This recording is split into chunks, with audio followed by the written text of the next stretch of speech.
Hello and welcome to Channel 2S. I'm your host, Second Soundwave.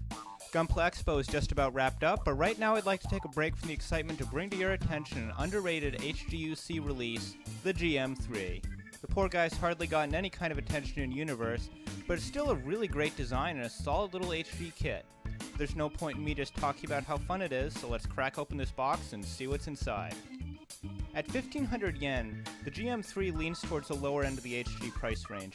However, the kit itself is satisfyingly bulky.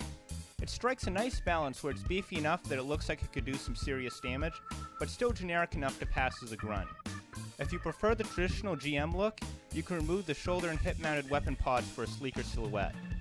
The basic design can only be described as a fusion of the original GM with the Gundam Mark II, as evidenced by the bulkier legs, wider head, and distinct Mark II backpack. The choice of colors is excellent, with shades of red and green that I've seen on no other Federation design. The white has that slight greenish tint that is to be expected with early UC designs, and the trans green single piece for the visor really pops.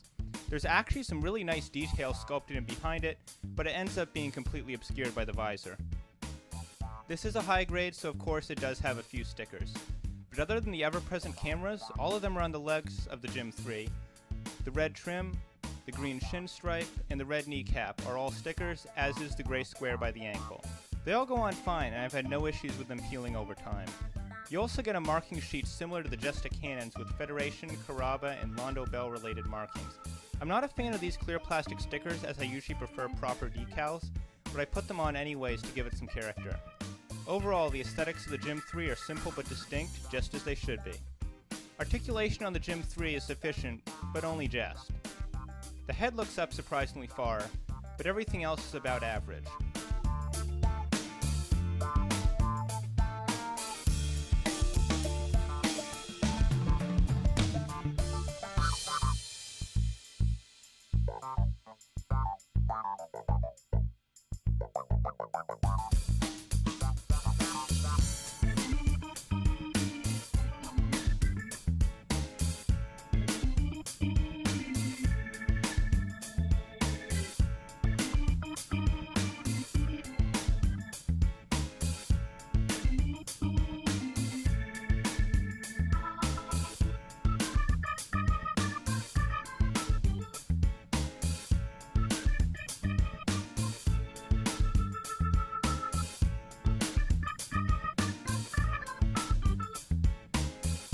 The only other interesting joint here is at the ankle where there's a second joint hidden halfway up the lower leg.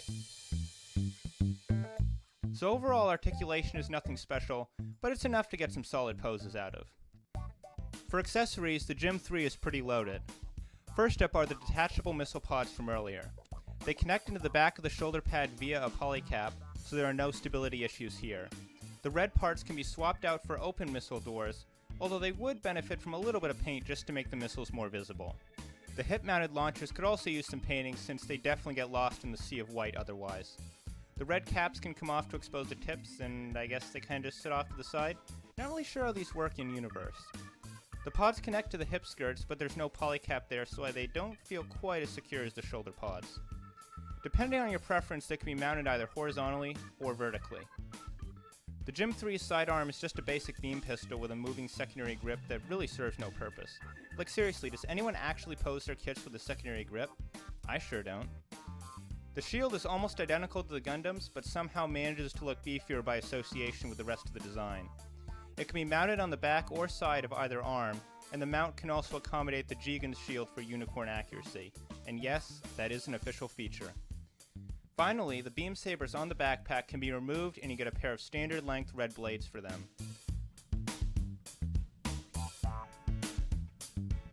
When it comes to hands, the GM3 has everything you'll ever need. Fists, holding hands, open palms, and a right side trigger hand. It's the same generic hand runner that the Jesta used, so you'll be familiar with them already if you built that kit. They cover every pose you'd ever want to put the GM3 into, and they fit the design well. Speaking of fitting, the GM3 is not a challenging build. I was able to assemble it without even glancing at the manual in just a couple hours, as everything goes together exactly as you'd expect. But this isn't a kit you should buy for the build experience. It isn't one you're probably going to be buying for the character either. It's a kit you should buy because it's a fun, simple, customizable, charming little grunt that makes the perfect relaxation build after a complex master grade. And that's exactly what I bought it for. And even though I built it a couple months ago, I still find myself picking it up and fiddling around with it to this day, which is more than I could say for many kits that I've built. So in the end, the Gym 3 isn't a kit you need to run out and buy immediately for its own sake, but still a fun little fellow that's worth tossing into an order just because. That's all for now. Leave a like if you enjoyed the review. If this is your first time here on the channel, I'd recommend that you subscribe for more reviews and Gunpla News. Until then, I'm Second Soundwave, and I'll see you next time.